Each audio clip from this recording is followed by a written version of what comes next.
Good afternoon and welcome to this webinar, Why Everyone in Construction Should Be a Great Forecaster. This event is brought to you by Engineering News Record and sponsored by InEight. I'm your moderator, Ellen McCurtain, Custom Content Editor at ENR. Thanks for joining us today. As a construction professional, you're already aware of the crucial role that accurate forecasting plays in your capital projects. But short of a crystal ball, forecasting can be frustrating at best and disastrous to a project if you get it wrong. While it might be tempting to just leave it to the experts, in truth, everyone on a project uses some element of forecasting, whether dealing with cost or revenue, scope or duration, or labor and resource allocation. Today, we'll explore what it takes to become a great forecaster, no matter where you are in your construction journey. Now let's get to our presenters. John Upton is a product director for InEight. He spent over 15 years holding positions such as field engineer and superintendent before delving into the construction technology space. Since then, he's focused on helping customers bring projects in on time and under budget by strategizing product development and managing roadmaps for the project cost management and field execution management solutions at InEight. Megan Siefker is a client success director for InEight. She works with construction companies across all markets to map business processes and provide innovative solutions to optimize workflows and drive overall project success. Megan specializes in earned value management and helping companies define standard processes and use of InEight technology to ensure project certainty. Warren Hatch is CEO of Good Judgment, Inc. He joined Good Judgment as a volunteer forecaster in the research project sponsored by the U.S. government, became a super forecaster, and is now CEO of the commercial successor Good Judgment, Inc., a world leader in applying innovative probabilistic solutions to real-world decisions to forecast the future. Warren has assisted governments and the private sector to improve their foresight in quantifying uncertainty. I'll rejoin our presenters at the end to answer your questions that come in throughout the webinar, so don't forget to submit them in the Q&A section of your webinar console. And now I'd like to hand it over to today's first presenter, Warren Hatch. For joining us today, and for this portion, what I'd like to do is just briefly share a little bit of the background about what Good Judgment is and why you should be interested in it. My father, by the way, was a civil engineer, so I grew up around engineering and construction. He was a highway engineer in particular, so I got a lot of respect for the many challenges that all of you face. We've also done some work with construction and engineering firms with the company. Be happy to talk about some of that as well. And then I just want to walk you through some of the steps that you might find useful as you're thinking about an uncertain future. And really, that's all forecasting is, in the way we think about it, is thinking about an uncertain future using probabilities. And so in that sense, pretty much every decision you're thinking about that you need to make is a forecast. You're going to make a choice about what to do with an implied probability, whether it's explicit or not, that that's going to improve the odds that you're going to get what you want from that decision. And what super forecasting is basically a process, a validated, empirical driven process to improve those odds that you get your desired outcome. And it came out of a research project that you can see here on a slide. About a decade ago, the US government was really looking deeply for ways to improve the skill sets of intelligence analysts after some pretty significant forecasting failures with 9/11 and weapons of mass destruction and other things. So they launched this big initiative to see if there's a way to improve on the wisdom of the crowd. Wisdom of the crowd works. It's a great way to get a rough-hewn forecast about anything, an estimate of jelly beans in a jar, or what's going to be the most likely candidate to win the next US election, and all kinds of things. So the question was, can it be done better? And there was a number of research teams. Most of them did not do that well. The team that came from the University of Pennsylvania, led by Barb Mellers and Phil Tetlock, did very well. And that's what you can see in the red bars, where they were exceeding the goals by wide margin to improve on the wisdom of the crowd that the US government had set. The other best of the rest in the gray bars did not do so well, so they shut down the competition and focus the remaining resources for the last 2 years of the project to see if there are other things that Team Good Judgment could do. And the approach that they took, as I found out later, was really interesting. Rather than have a big idea about what works, they had a lot of small ideas of things that might work. And when you add them all up, can become a significant improvement on forecast accuracy. And what do we really mean by that? Is simply this, that you get the best probability estimate as early as possible. And it's that time advantage that is really valuable. You get an early warning signal that things maybe aren't going the way you expect. You get a very early read that perhaps that an opportunity is arising that you might otherwise miss. And that's really what it's all about, to improve the judgment that you'll be making and improve the possibility of you understanding the issues that you're grappling with on a day-to-day basis. And it's a process, and a process is a checklist. And it's good to have a checklist for anything that's process-oriented, including forecasting. And you'll have your own list, but here's some things that we found in the research and in the company are really valuable to have on any checklist. And I'll just run through them, some quick examples that we can explore in more detail later. The first is the idea of starting with a base rate. So when we're first confronted with a question, whether is this project going to be done on time, who's going to win the next election, anything along those lines, what usually happens is people will focus on the question itself, the specifics of the project, the personalities involved in the election.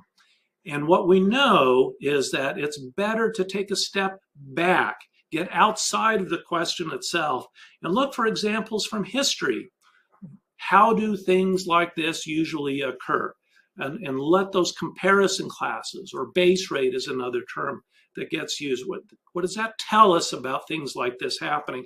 And then look for the specifics. Why might this time be different? And it might be that this time is different, but it's important that that be a conclusion that's reached rather than an assumption that is made. The example that Phil gives in his book is, imagine you go to a wedding and somebody's sitting next to you and says, so what are the odds that this will succeed, will last? And after you get over the horror of being asked such a rude question, most people are going to say, well, it's a happy couple. Of course, it's a match made in heaven. It'll last forever. But the thing is, and the point that Phil makes and base rates show us, is that imagine you go to 100 weddings, not all of them are going to make it. What you find is maybe half of them will. That's the base rate historically. About half of marriages end in divorce. Same thing with projects. How often do projects end on time? That's the place to start, and then start looking at your specific project. So step one, base rate, really important. If you do nothing else, that's going to pay off dividends right away. The next step is to write down your forecast, right? So attach a probability, write it down, and provide a reason for that, a very brief one. It forces you to crystallize your thinking. It also allows you to go back when you get an answer to whatever you're forecasting and see if your thinking aligned with reality. Were you right for the right reasons? And it also allows you, and this is the third thing, to compare your reasoning with other people. You can pool information. We all have limited information. By having different perspectives and pooling it together, we can all benefit. Teams end up being a very important way of getting a very accurate forecast. That's the third step. And ideally, you can do this anonymously. So we're not getting anchored, is the term, on the team leader or somebody who's very loud or anything like that. Make it as anonymous as possible. So you can even just write it down on a piece of paper and circulate it, or put it in a spreadsheet so that we don't know who's saying what. Very valuable that way. And now, once you've had the benefit of everybody's different perspectives, fourth step, make an update. Change if the circumstances change, or you have new information, or someone has a more compelling explanation that would cause you to change your forecast or anything, well, you want to go ahead and do it. And in fact, if you know nothing else, then somebody who is updated versus somebody who is not updated on any particular forecast, that's all you need to know, that the person who's forecasting more accurately is going to be the person who's making updates. Okay, so those are four things. And then the fifth, to really make it pay off, is you want to keep score, get feedback. Find out when you say an 80% probability of something, of a project being completed on time, is that actually the case 80% of the time, which means 20% of the time it isn't. And now one of the things that follows from this is, when we're thinking probabilistically, is that when we are saying something between 0 and 100 in a probabilistic world, we will look like geniuses a certain amount of the time, but we may look not so smart the other part of the time. So if we say 80% probability on 10 different events, well, we should see an outcome that occurs 8 times, but it won't occur 2 times. And that can sometimes be uncomfortable, but that's the way we get the feedback to become more accurate and get confidence in the probabilistic forecast that we're making. So those are 5 key steps. Your own list will be lengthier, but those 5 things are things you can do actually pretty quickly. And if you run through them even quickly, you're going to end up with a better result over time. Okay, so that's a very simple building block. And from that, you can do increasingly sophisticated things. The real world is more complicated than just a simple 5-step process, but you can use that process to tackle even more complex, fuzzier topics out in the world. And one example of that is to think about scenarios. And in a sense, a lot of very complex projects are themselves scenarios. We're expecting things to play out in a certain way. And way upstream in the planning stages, we may even have multiple scenarios about how a project may unfold. And scenario analysis is a creative process where we're really challenging ourselves to come up with all the possible worlds that might be out there. And we might even ask ourselves, what are the more plausible worlds to inform the decisions that we need to be making?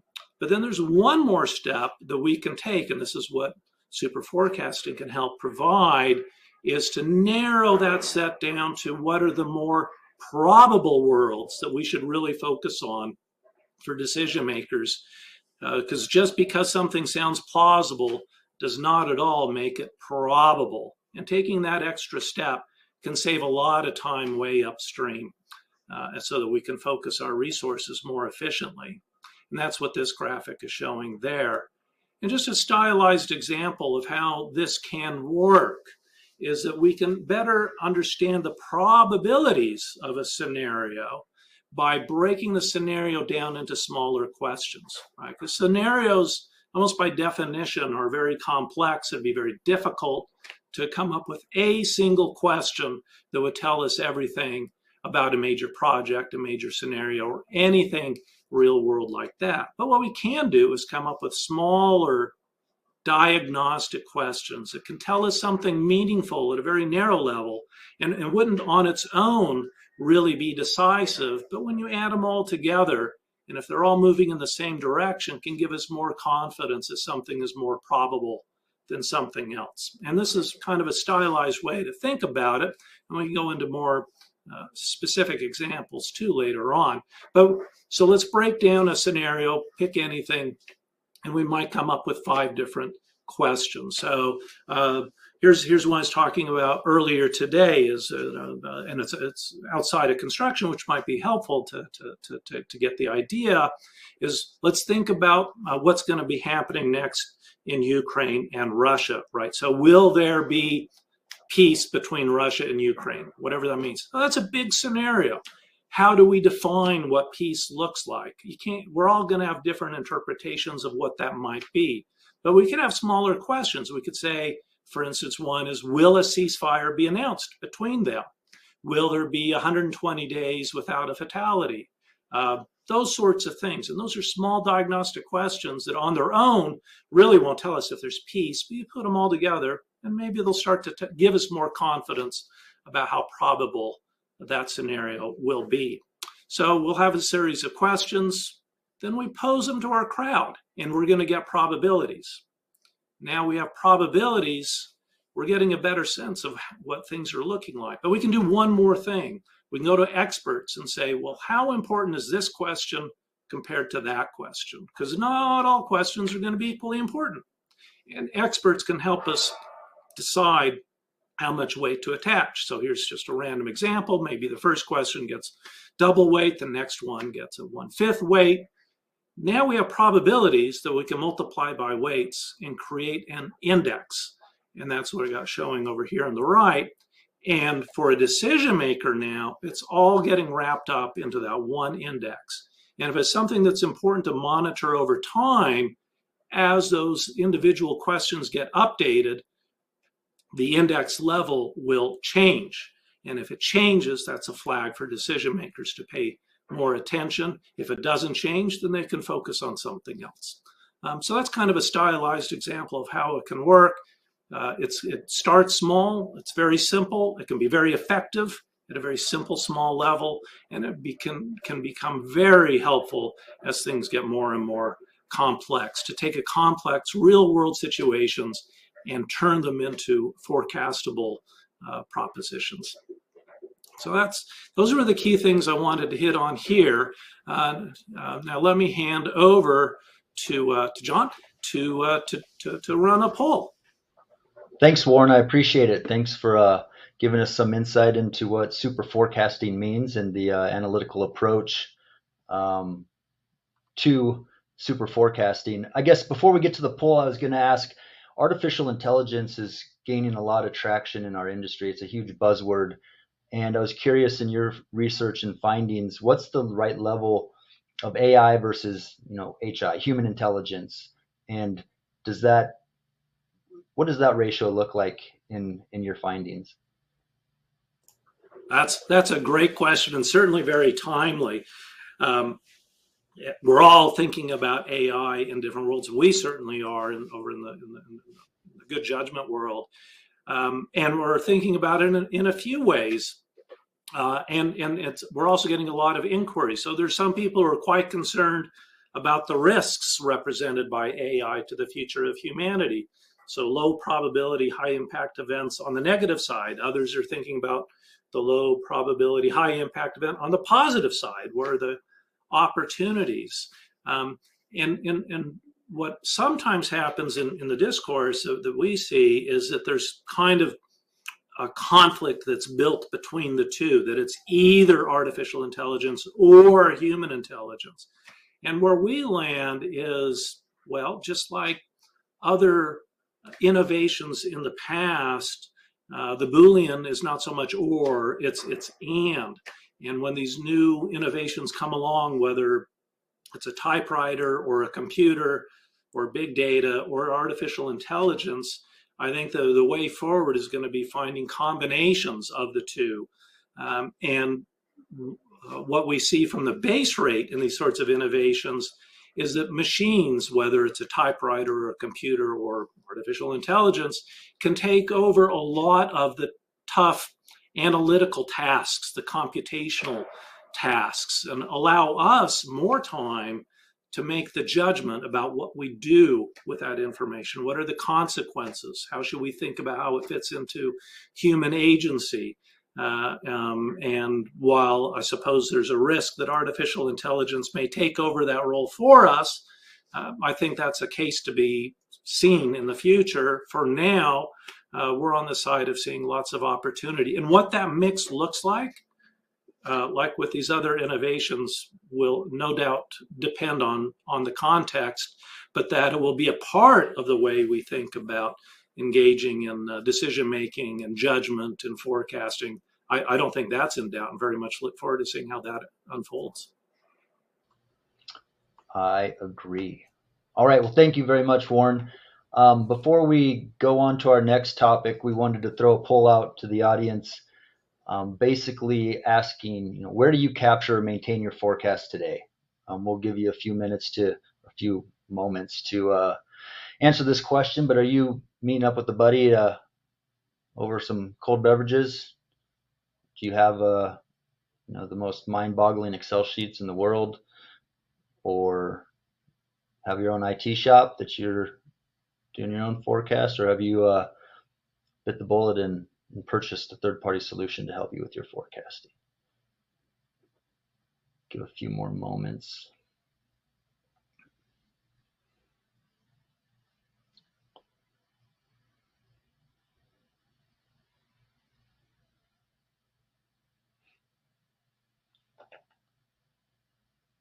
Got a few results still coming in. People might be changing their mind. All right. 54% in Excel. And I don't think that's probably surprising to anybody on the call. Excel is a powerful tool. The disadvantages are the connected data and how you get the values in and out of Excel, and the brain power that created that Excel sheet and all those formulas, and how does that transition from project to project. But yeah, I don't think that's surprising. And what we're going to transition to next is talking about forecasting more at the construction level of things. And I wanted to throw a magic 8-ball as an option on this poll to see if anyone would bite. But I didn't. But we all wish that we had a crystal ball, right, to tell us what our forecast is going to be. But we don't. And instead, we have to rely on other data points to help predict those future events. So in order to identify these other data points, Megan and myself are going to take you on a ride, journey of forecasting, if you will. So before anything starts, we have to look into the past. We're going to look in the rearview mirror, see what's behind us. Because at the beginning of a project or even an operation, we don't know what we don't know at that point. We're relying heavily on the estimate as really our baseline forecast. And we're very hopeful that those estimators took into considerations all the risks, contingencies, as well as leveraged, data as built from other projects with similar scopes of work in order to get the best pricing and the most accurate budgets for us to utilize on the project. And while estimators aren't 100% accurate all the time, there are tools and opportunities to leverage existing data within the organization to help provide the most accurate estimate. And that's what we call benchmarking. So Megan, did you want to elaborate a little bit on what benchmarking is to us? Yeah, so I think it's really important that we kind of highlight the estimate is your initial forecast, right? The foundation of your forecast. And until you start performing work, that's going to be your baseline. And so we've got to, do things in order to be a great forecaster. First, you've got to be really a great estimator. And what helps with that is what we call benchmarking, but it's just looking at historical past data points, how you kind of start as an organization going down the path of capturing enough data to start benchmarking is you've got to start by classifying your operations. So classifying could be a standard coding structure. That's typically the easiest way to do it. But if you think of it like a tagging mechanism where I can tag the same type of work that I'm doing on every project so that I can start referencing that specific type of work when I estimate future projects. First, that might be at a high level. So we're doing foundations, we're doing trenching, we're doing piping. But eventually you want to get to a point where that classification also contains descriptors for the different variables that are driving your cost. So things like the type and depth of a foundation, the size and material classification of pipe, adding those descriptors into your coding structure then can allow you to really compare to true like work in the past that you've done and give you better predictable unit rates as the outcome. That's the other kind of key there is the unit rate. So I could look at 5 different jobs and maybe the piping costs range from 500 million down to 5 million. what's the reasoning for that is likely due to the amount of piping on a job, right? So you've got to get to a point where you have unit rates, which requires then some form of measurable quantity. And so if you think of it like, house shopping, there's key metrics in house shopping that you can look at to compare, is this a affordable house or not? We look at dollars per square foot, dollars per acre, things like that. So we want to get to a point where your operations and construction have metrics like that you can use to compare. So man hours per foot, how much were we installing it on these past 5 projects that were very similar and had the same type of work? That's the end goal that allows us to have more accurate estimates, which then contributes to more accurate forecasting. Yes, I agree, Megan. And in addition to benchmarking, you can even leverage work that's been done on a project already that could influence, future work on the same project. For example, if you had 3 cast-in-place box culverts on a project spread across the duration, and the first one came in 10% over budget, well, what's the likelihood that the other 2 are going to be much better without, understanding any additional risks? And why not just forecast those 2 additional box culverts at 10% over budget until you get to begin that actual work and more variables are defined and adjust accordingly. So it's better to forecast those overruns sooner than later so you have time to pivot and adjust. And like Warren mentioned earlier, everything's about timing. The earlier the better we see these forecast fluctuations, the better, so that you have time to pivot and make the necessary changes. But as we move forward now, back in the cab of the car, we're looking at where we are at currently, utilizing the data that we have. The primary objective in forecasting is to be timely and accurate. In order to do that, you need real-time data that's accurate. And you'll notice the window's a rose-colored shade, and we did that because we have our rose-colored glasses on, and we have the dreaded optimism bias. And I know I can speak personally as a superintendent out in the field more times than I'd like to admit, but working on an operation and your budgeted units, you're supposed to do it for $5 a square foot, and we're coming in at $7 a square foot for the first 60% of the operation. Well, me as a proud superintendent, I know my crew's going to improve because I don't want to trust the data or this and that happened, but rarely does that ever turn out well. So in that scenario, I'd be better off using a 3-week rolling average, straight line forecast. So it's utilizing the data that's at my fingertips, and it's very objective versus my subjective view of the operation. The other thing is more and more projects today have an abundance of data. I mean, we're getting it from drones, we're getting it from sensors, we're getting it from everywhere. And all of this data is great, but in reality, if you don't know how to interpret it, it's just a bunch of white noise. So Megan, can you shed any light on the optimism bias?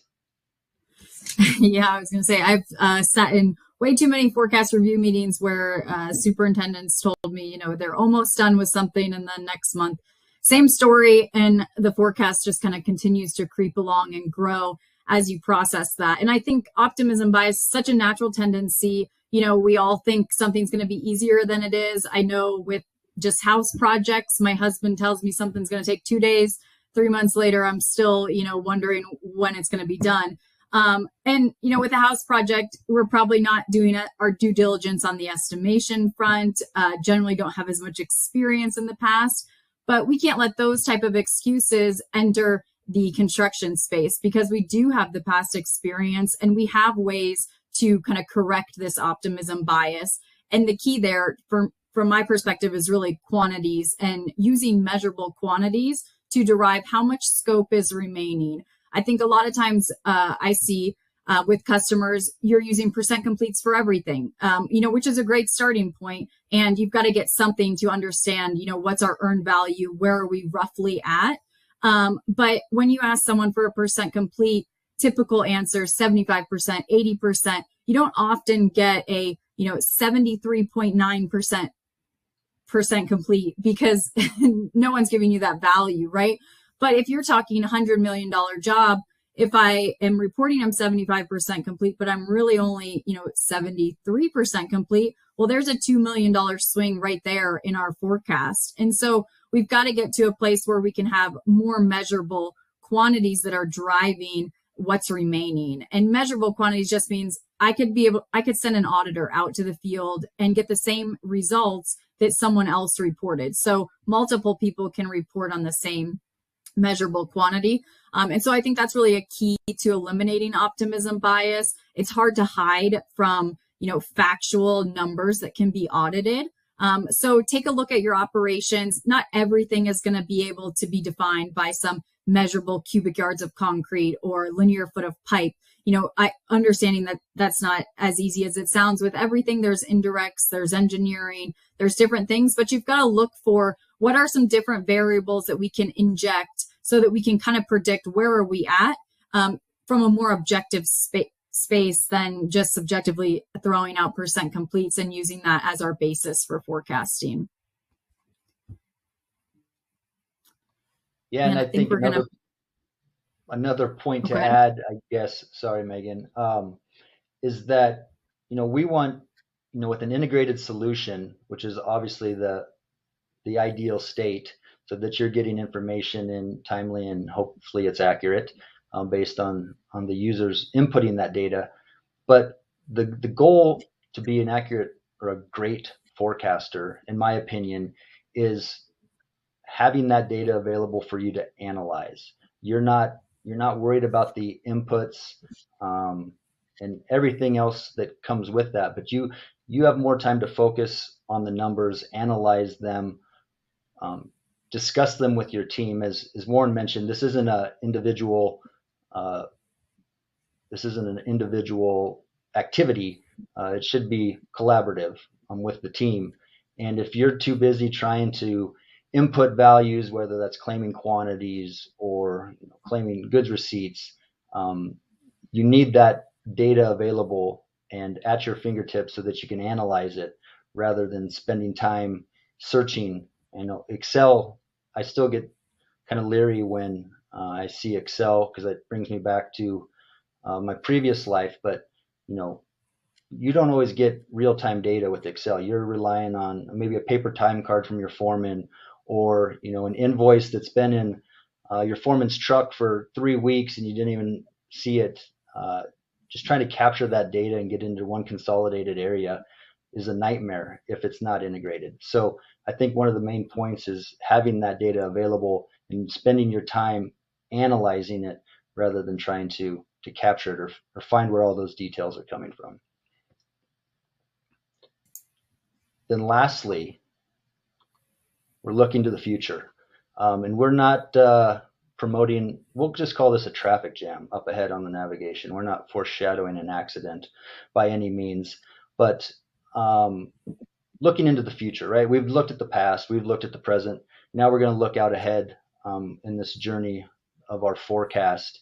And it's really about situational awareness. Going back to my, cast in place box culvert, maybe that first box culvert was basically greenfield. I was all by myself, no other trades around, easy work.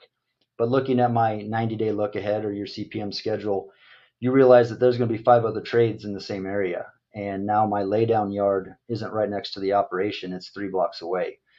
That's the type of forward looking you need to, plan and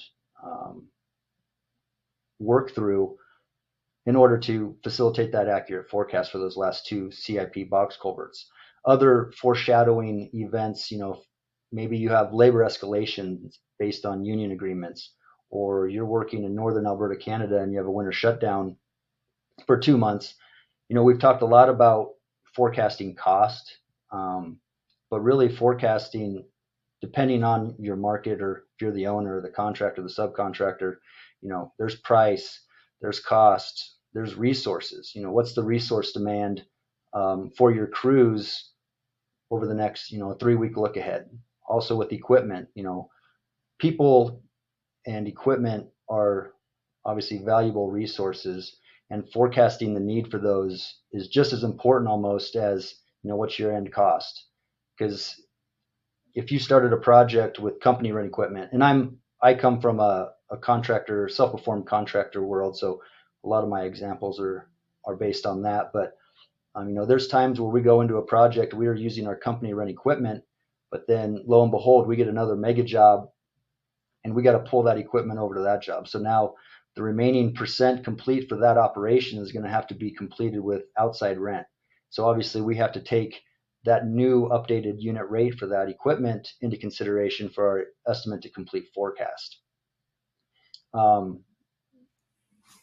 Megan, did you have anything around risk or? Yeah, absolutely. So I think kind of identifying some of those risks and, a really good way to keep track of that, upcoming risk is, from an estimating point, we usually do a risk matrix and kind of do a diligent job understanding what are all the potential risks that we're going to face on this project, assessing what's the probability of those. But you've got to continuously look at that. So month over month, you should be checking in on that risk matrix, updating it, adding things to it, understanding, if those risk events have happened or not, or if that risk has since passed and didn't occur.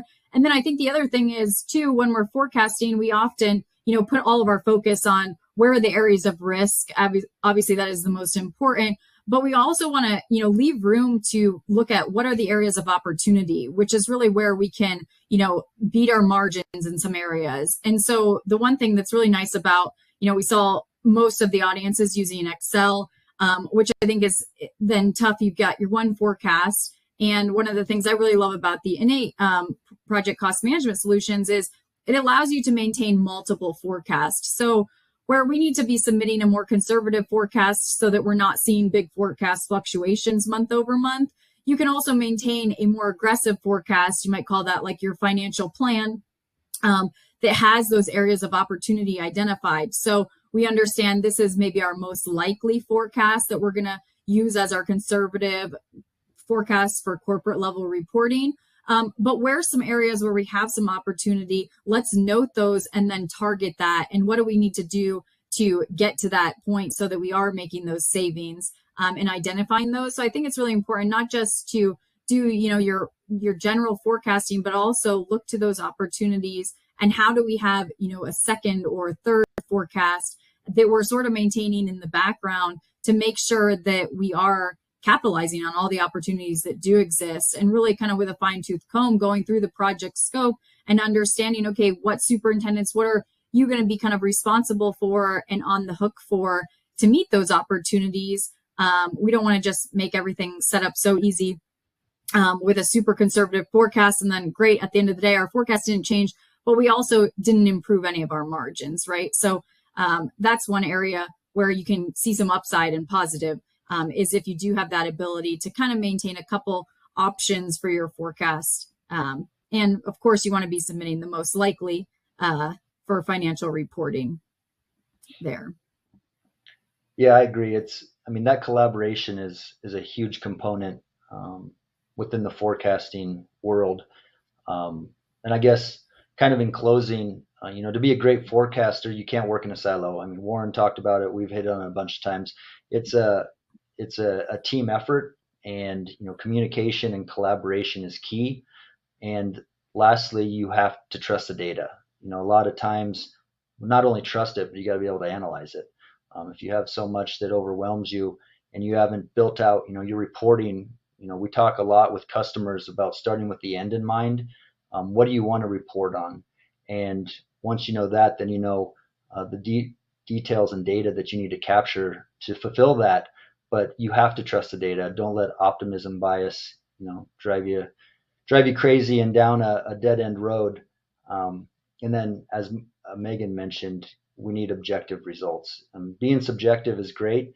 It's good to have your opinions, but trust the data and be objective with your analysis. So with that, I will turn it over to Ellen. So much. Then thank you all for a great presentation, great information that you shared with us today.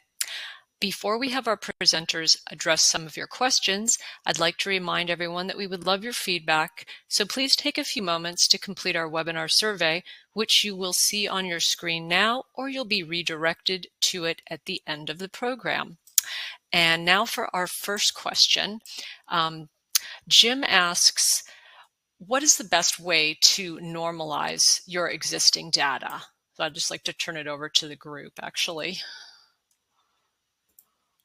Yeah, so I might jump in. So I kind of talked about that a little bit with the benchmarking discussion, but normalizing the data so that you can compare and then use it for future work.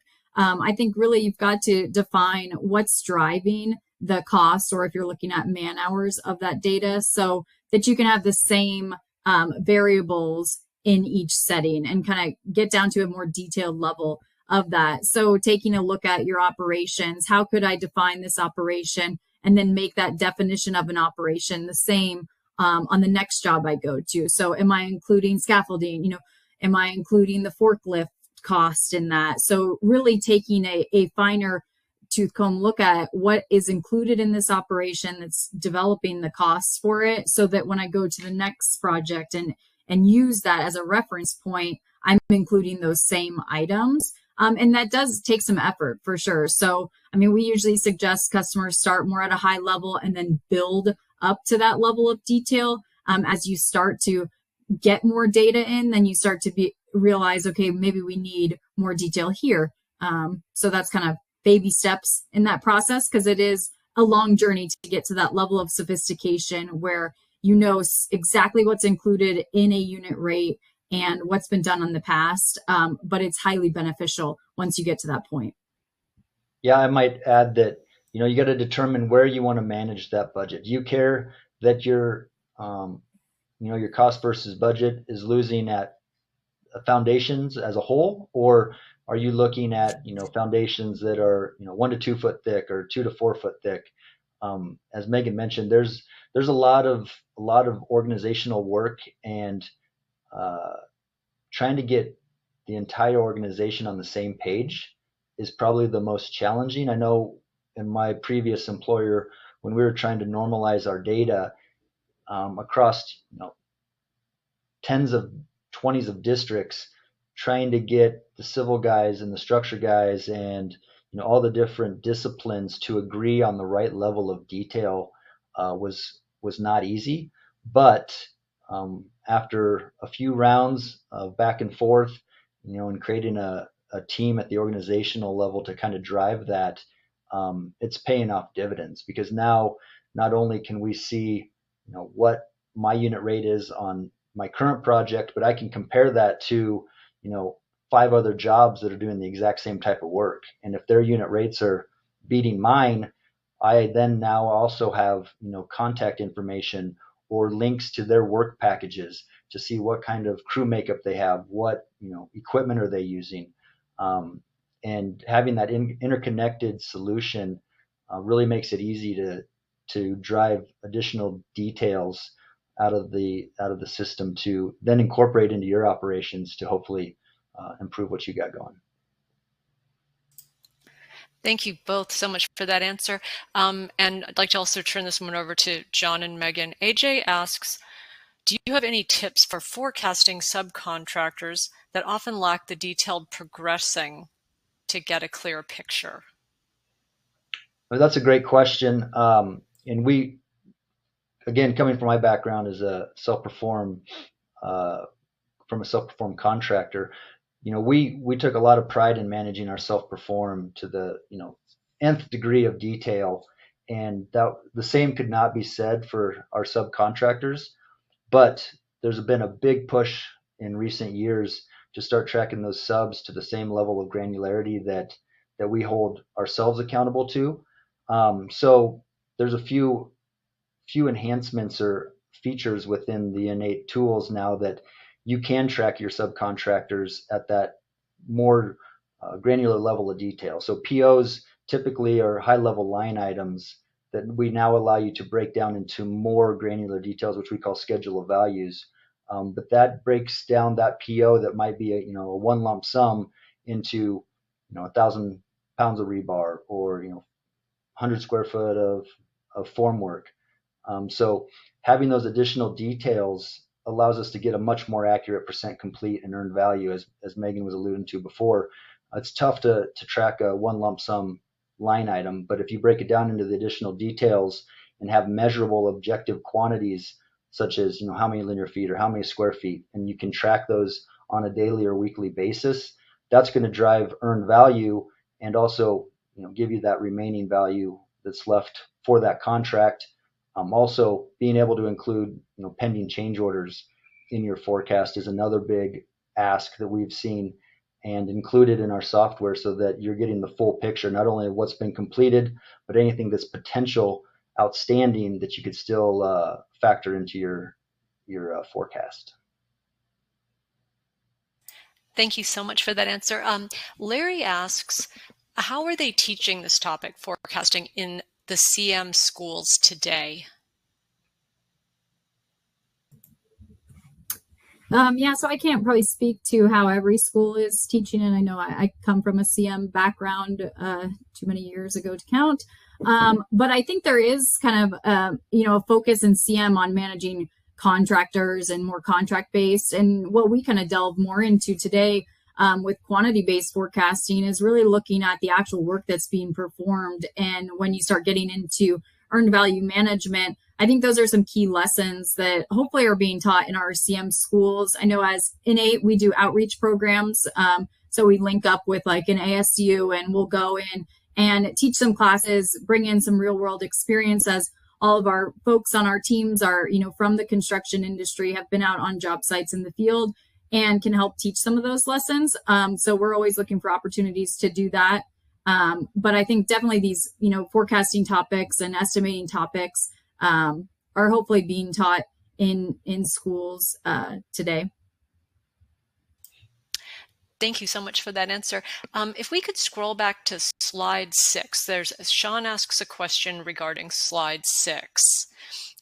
He says, regarding the question clusters used in the scenario analysis, slide 6, are these like survey questions answered by SMEs about the scenario, or is it something else?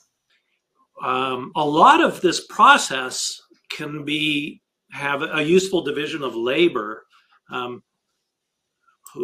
Coming up with the right questions to be asked, to be asking, is itself a skill to really be penetrating what is it we need to understand, what should we be asking ourselves. And it might be an entirely different population from the people who are assigning probabilities to those questions. And typically, in the first task, coming up with the questions, those will be subject matter experts. They will help us understand how we got where we are. They're the ones with the experience. They're the ones with the very sophisticated models of how the world can work, whether it's in their heads or in an Excel sheet or a dividend discount model.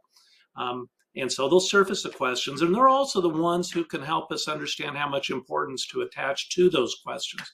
But one thing that's really interesting is that the people who are very good at coming up with the questions, the experts, are not always so good at coming up with the probabilities, for the very same reason that they have models of the world.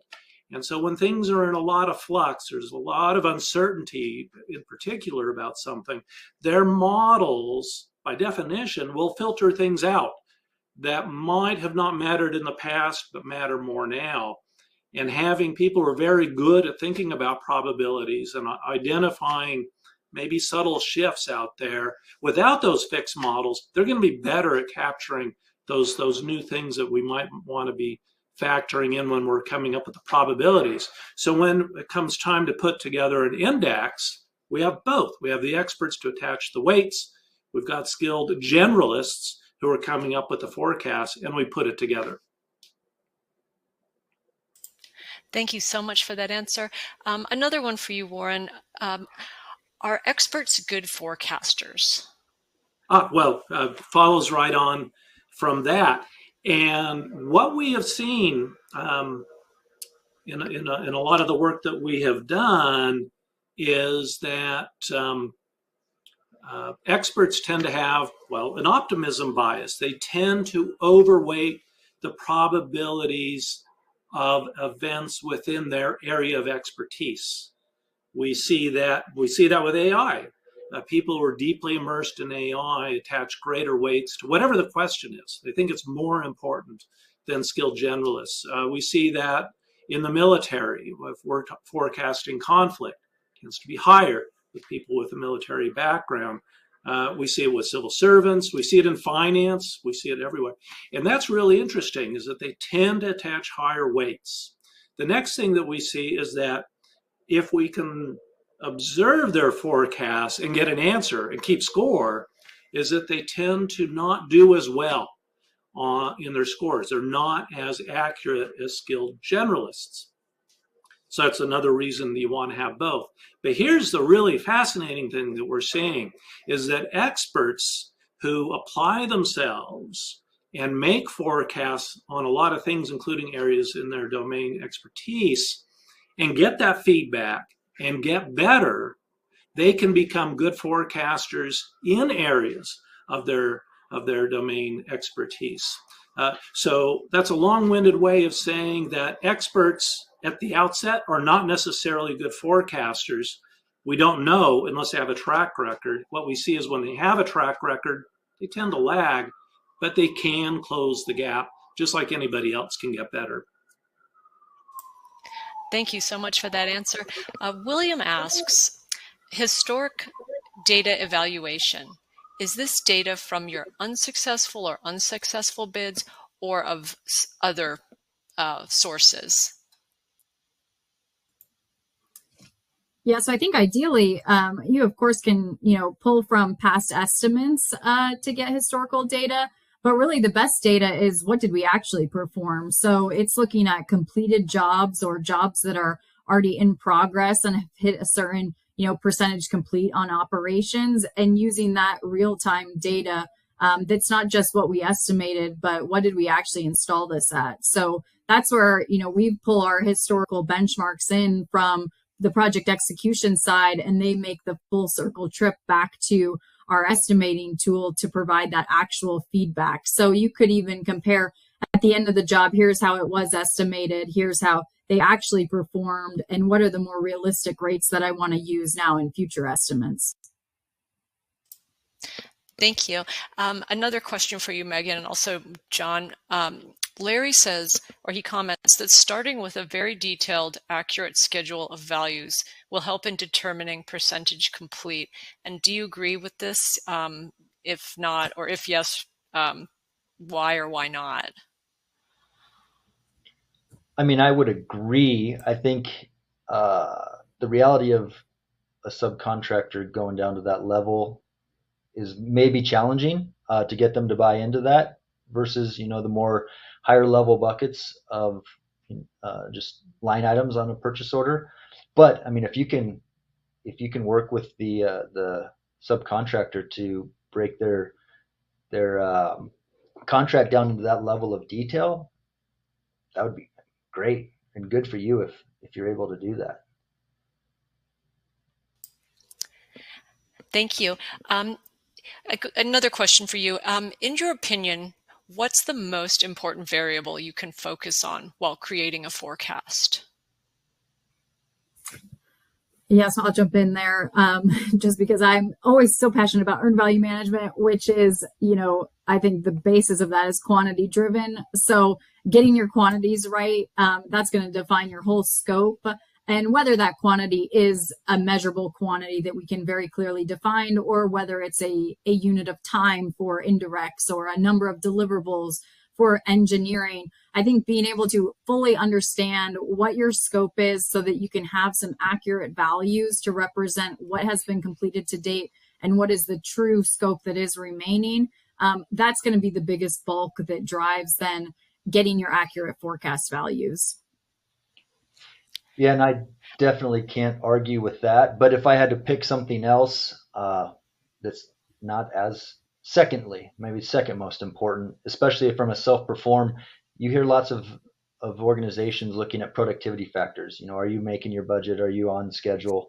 But that only tells you half the story. And so we have multiple variables or values that we can compare. In addition to productivity factor, we capture compensation factor. So how are you paying your guys compared to what your budgeted dollar per man hour is? So not only can you tell from a PF if you're ahead of schedule or behind schedule, but from a CF, the compensation factor, are you paying your guys more or less than you estimated or budgeted for. And then to round that all out, they both tell one side of the story. We have what we call a labor efficiency index, and that's just the product of the two. So you might be ahead of schedule, but you're paying your guys more than you had budgeted for, whether that's you got journeyman instead of apprentice, or you're working a lot more overtime to try to get back to schedule. Multiple factors for why you could be paying your guys more. But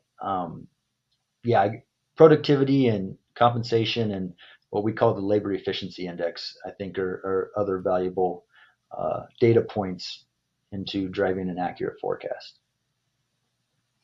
Thank you so much for that answer. And last question I'm going to put out to the group. How should we think about low probability, high impact risks? I'll kick off.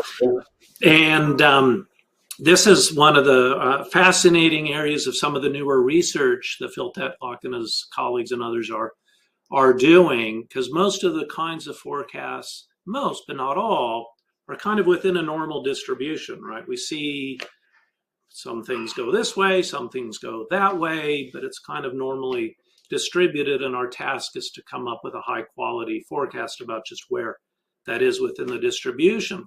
But there are also times when there are things that are super low probability but would have a huge impact if they occurred.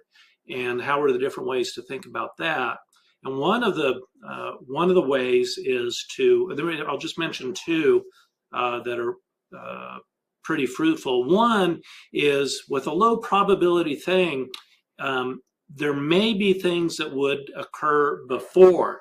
So if we're concerned, for instance, about a pandemic, a recurrence of a pandemic, that's low probability, high impact. What are the sorts of things that we might expect to see before there's an actual pandemic? There might be an outbreak of some new disease, or there might be a pickup in social media on chatter in certain parts of the world, those sorts of things. And those can become forecast questions within the normal distribution. But another way to think about it is being in the tails themselves. And when we're looking for reference classes or base rates, or what does history tell us about these things, rather than thinking in terms of a regular distribution, we might look for instances of a power law distribution, because if they occurred, we may find the tails start to get thicker. And we see that, say, sometimes with earthquakes and volcanoes and the like, and we can use those sorts of models to think in terms of a power distribution instead when we're looking for reference rates. Well, that is all the time that we have for questions today. Please join me in thanking John Upton, Megan Siefker, and Warren Hatch for their presentations, as well as our sponsor, InEight. If you have any additional questions or comments, please don't hesitate to click the Email Us button on the webinar console, and we'll share them with our presenters so that they can respond directly to you. If you didn't have a chance to fill it out earlier, you'll be redirected to the post-event survey shortly. We look forward to hearing how to make our programs work better for you. Please visit enr.com/webinars for the archive of this presentation to share with your colleagues, as well as information about our upcoming events. Thanks again for trusting us with your time, and have a great day.